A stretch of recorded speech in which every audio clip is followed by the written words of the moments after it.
Roses are red, Tau players used to cheat. But I think the new Invader ATV is pretty freaking sweet.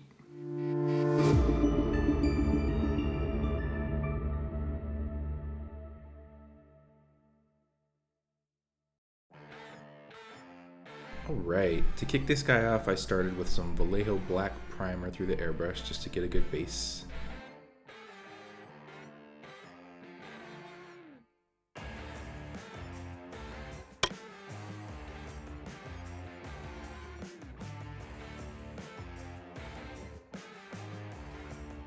And I picked out a couple scale 75 greens to start laying down the base coat.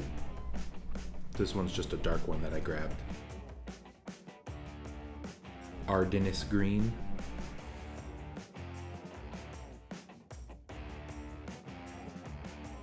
I'm laying down a coat of Satin Varnish because my local hobby store picked up a whole bunch of the scale 75 weathering products.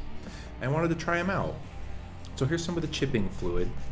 I've used some chipping fluids before, but I've never used this one before. So it was a good experiment to see how it worked, to see how I liked it. Next is scale 75 Irati green. I've found with chipping that generally you keep the color as dark as you can for the first layer, and then you lay down your varnish and then the chipping fluid so that you chip down to that dark. And I'm just building up highlights here of the green up to a spring green by scale 75.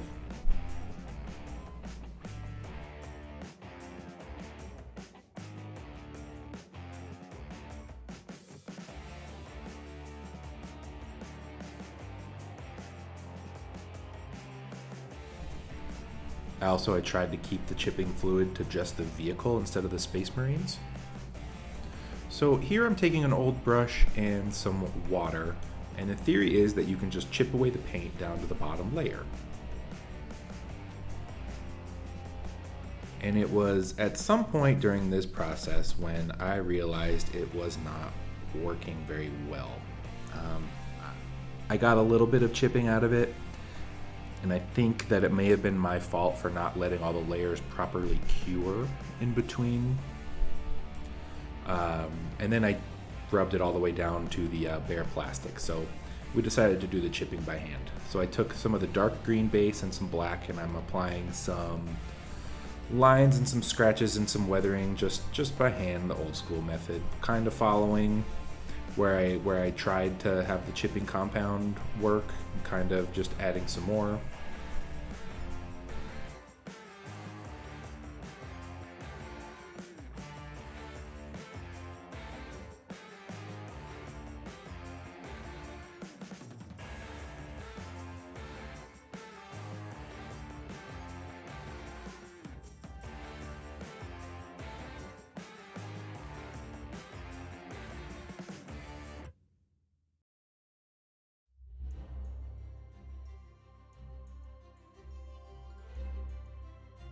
So then the idea is that you take your lighter color, in this case it's the spring green, and you go and you highlight all those chips and those scratches so they look extra 3D, and it looks like, you know, shards of Land Raiders or Gene Stealer talons have clawed through it, and actually gives it that 3D depth effect.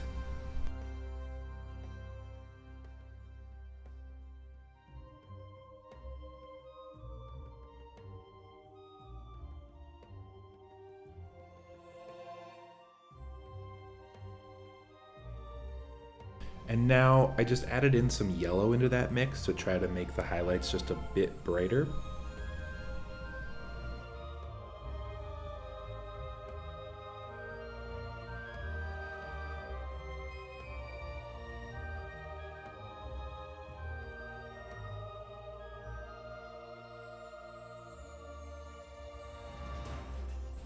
And there's those scratches on the front. I thought those came out super cool.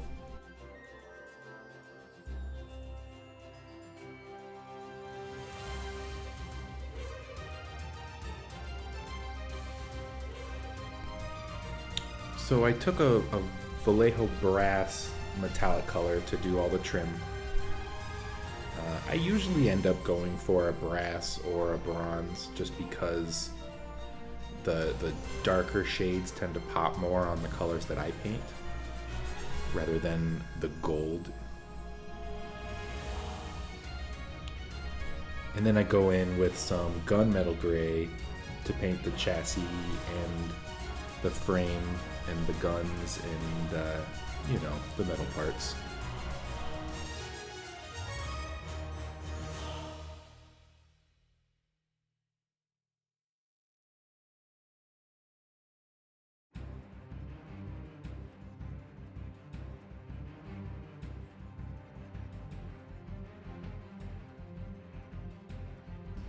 Next, I pulled out the Vallejo Black to get the tires. This is just the regular Vallejo Black, not the Air.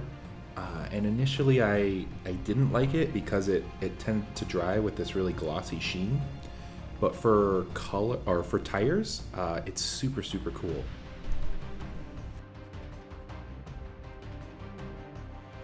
So I'm painting his little holster and his pouches on the back with a little bit of leather brown.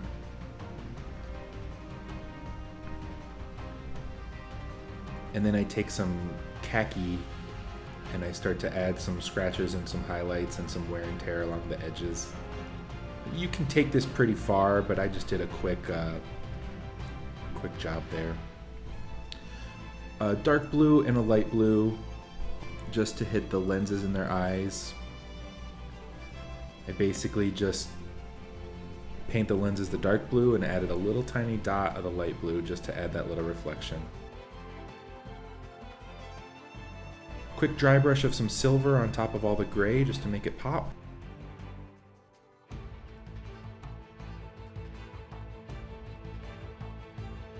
And now we're doing the oil wash. So I've got some mineral spirits on the top cup and this black wash in the bottom cup that I use to get all those thin lines and all the recesses, and I've fallen in love with how this wash works for bringing out all those details.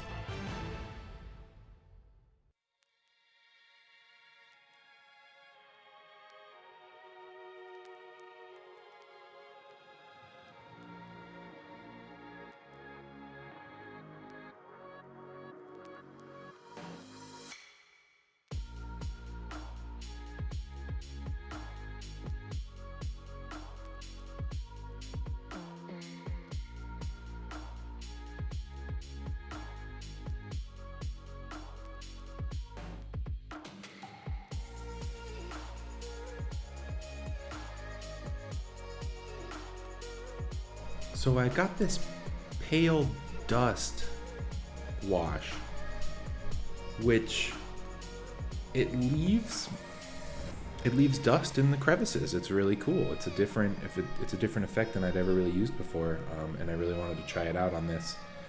Kind of like he'd been driving through desert sands, and that's been all kicked up onto the bike. And it's the same thing. I use just the mineral spirits to thin it down, and you'll see in some spots that I actually use it to clean up where the wash got where I didn't want, which is a huge advantage to using oil washes.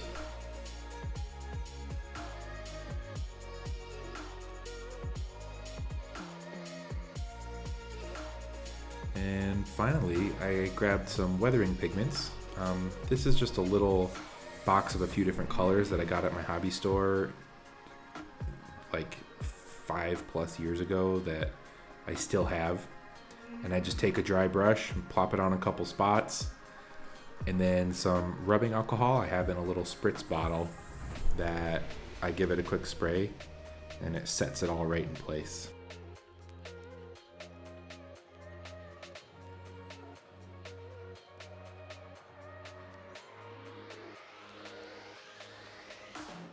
And finally, I hit some satin varnish over most of the model, but I really focused on those tires because it doesn't have a base and I put lots of weathering pigment on them. I didn't want that to come off.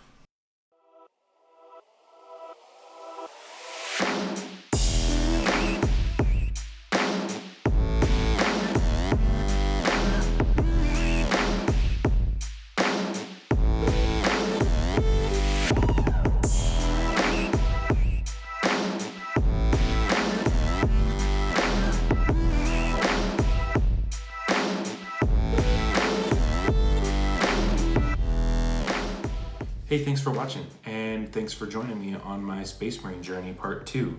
I think these are really freaking cool. The internet does not, however, which makes me laugh. What do you think? Do you like them? Do you think they're ridiculous? Are you gonna put one in your army, or are you gonna not? Let me know either way. Hit the subscribe button if you liked it, and we'll see you next time.